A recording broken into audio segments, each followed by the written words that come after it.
আজকের আরও একটি মজার গল্প। গোপাল ভাঁড়ের অসুখ সেরে গেছে হুজুর। গোপালের স্মৃতিশক্তি ছিল অসাধারণ। একবার কোনো কিছু শুনলে সারা জীবন তার মনে থাকতো।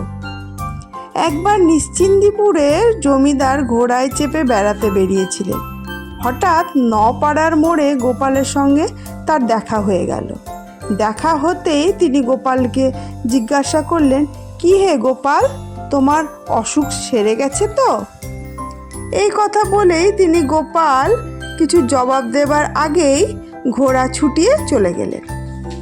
এই ঘটনা প্রায় 5 বছর পরে আবার নপাড়ার মোড়ে নিশ্চিন্দিপুরের জমিদারের সঙ্গে গোপালের দেখা হয়ে গেল। এবার তিনি পালকি করে বেরিয়েছিলেন।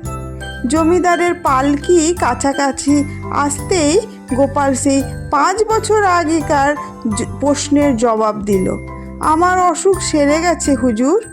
জমিদার বুঝলেন ব্যাপারটা এবং বুঝতে পেরে হেসে উঠলেন।